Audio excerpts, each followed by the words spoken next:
I didn't exactly choose to be born in the middle of a swamp, but hey, nobody asked me.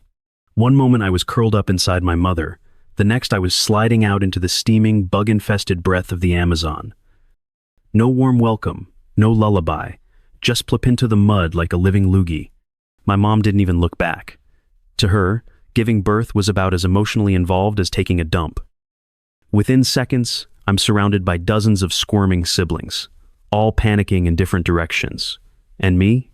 I'm still trying to figure out what the hell just happened. But there's no time for existential questions. The jungle doesn't do pity. If I don't move, I become breakfast jaguar, caiman. Even a bird would find me delicious. I may be only 2 feet long and awkward as hell, but I already know one thing. If I want to live, I have to vanish. Fast. Welcome to life, I guess. They say instincts kick in fast, but in the jungle, they don't kick, they shove. I didn't get a tutorial, no jungle mentor whispering survival tips. I just knew, stay low, stay quiet, and for the love of whatever gods snakes believe, didn't get seen. The river became my hiding place. Brown, muddy, warm, it felt like slipping into camouflage itself. My head barely above the surface, I glided with the current like a floating stick, with commitment issues. I didn't know how to hunt yet, but I knew how not to die, and that's a solid start. Every shadow overhead could be death. A rustle in the grass, possibly claws. In this place, even the butterflies probably bite. I wasn't brave, I was terrified. But fear's a great teacher. And in the Amazon class starts the moment you're born or you get eaten before recess. Hunger is a great motivator. It's the growling little voice in your belly that says, time to stop being cute and start being deadly. I was still figuring out my body-awkward coils, a tail that didn't listen, and a jaw that felt oversized for my face. But instincts whispered, be still, watch, wait. That's when I saw Ida, tiny fish darting by, carefree and clueless, perfect. I let the current carry me, pretending to be nothing more than debris. My heart didn't beat it, hissed. And then, snap. My jaws clamped shut with a force that surprised even me. My first kill. A slippery little snack, barely worth the effort, but still mine. It wasn't graceful, it wasn't glamorous, but in that moment, something shifted. I wasn't just surviving anymore, I was becoming a predator. Small, slimy, slightly confused, but a predator nonetheless. I started noticing something about myself. My skin wasn't just pretty, it was strategic. A blend of greens, browns, and shadowy patterns that made me disappear into the swamp like a ghost with scales. Nature didn't give me armor or claws, but she gave me the next best thing, invisibility. Camouflage became my superpower. Whether I was slinking through muddy water or coiled up in the underbrush, no one saw me coming, and that's exactly how I liked it. Out here, being flashy gets you killed. Being invisible? That gets you dinner. I was getting bigger too, stronger. Each meal added length to my body and confidence to my coils. I didn't just move, I flowed. I didn't just hide, I vanished. And the best part? My prey still thought the river was safe. Bless their tiny, unsuspecting hearts. I was no longer just surviving. I was preparing for something bigger. Look, minnows were fun while they lasted cute, bite-sized, no drama. But I was growing, and with size comes hunger. Bigger, meaner hunger. Little fish just didn't cut it anymore. I needed something with meat, something that squeaks when you squeeze it. Enter the capybara, world's largest rodent. Basically a walking buffet with bad situational awareness.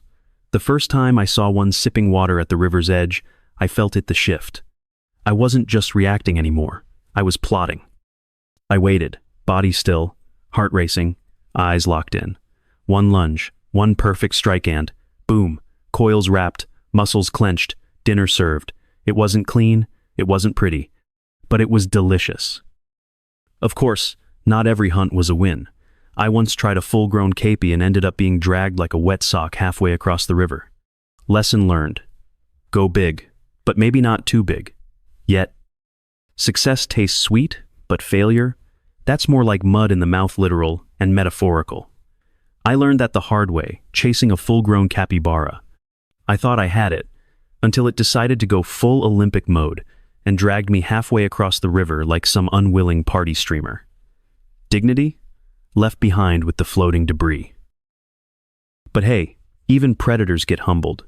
Sometimes the prey fights back. Sometimes you misjudge. Sometimes you lunge and end up coiled around a log. Yeah, that happened too.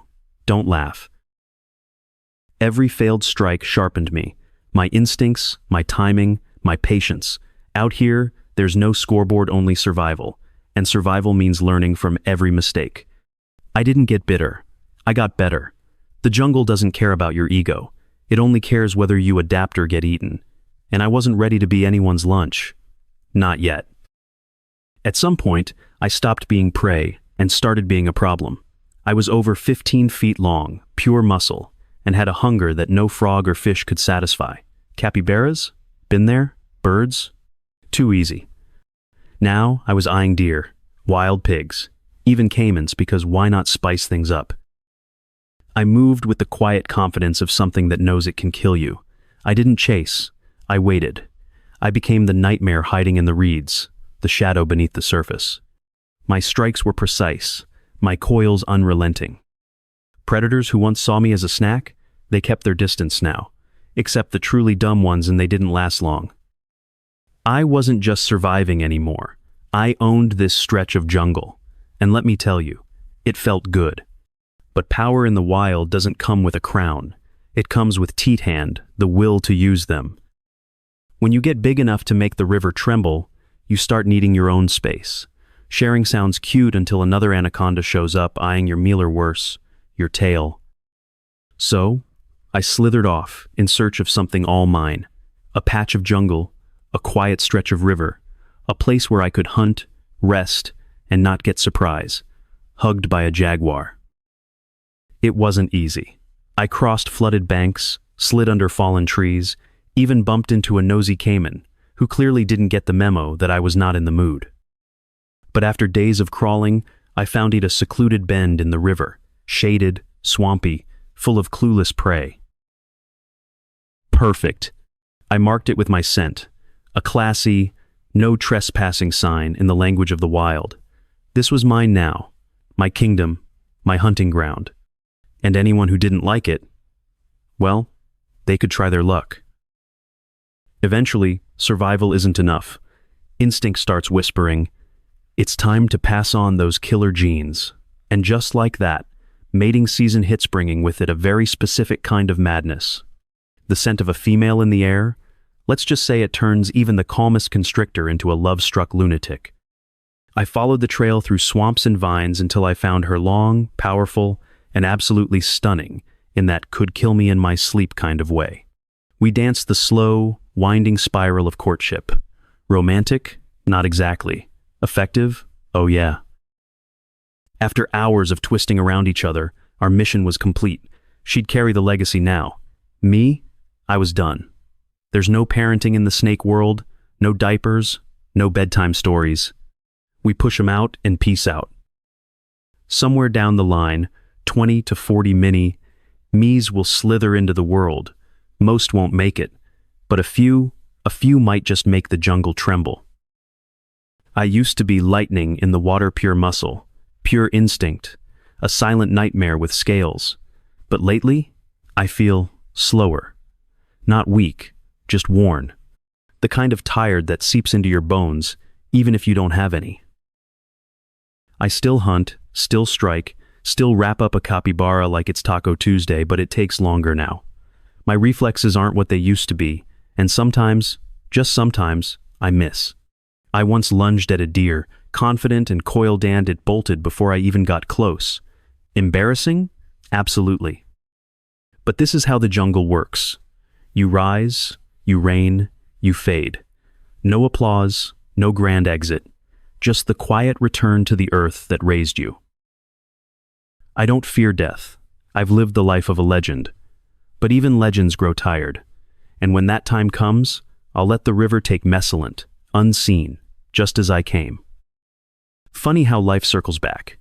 One morning, as I drift through the cool river current, I spot an old familiar face capybara. Not a herd, just one, nibbling grass like it doesn't have a care in the world. Years ago, This would have been a training exercise. Now, it feels like nostalgia. I sink beneath the surface, slow and silent. The hunt isn't about hunger today, it's memory. One last dance with an old flame. I strike, coils tighten, it's over fast. But as I swallow, something's different. The thrill isn't the same. It's not the chase, not the killets, the echo of who I was. The river, the mud, the breathless stillness, they all feel like home again. I've come full circle. From vulnerable hatchling, to feared predator, to something quieter. The jungle gave me everything, and now it's gently reminding me, you started in silence, and that's where you'll return. No blaze of glory, no epic final battle. That's not how it ends out here. In the jungle, you don't die a hero, you just slow down. One day, your body stops moving the way it used to. You miss a strike, you skip a meal, then another, and another. There's no one to say goodbye, no funeral, just you, slipping deeper into the river that once carried you to safety. Muscles tired, jaws heavy, eyes dim. And it's okay, because this is how it's meant to be. Nature doesn't waste time mourning, she recycles. I'll feed something, somewhere, maybe a caiman, maybe the roots of a tree. I was never above the system. I was the system, born from the mud, lived in silence, hunted in shadows. And when the time comes, I'll vanish the same way I arrived, unseen, uncelebrated, and perfectly at peace.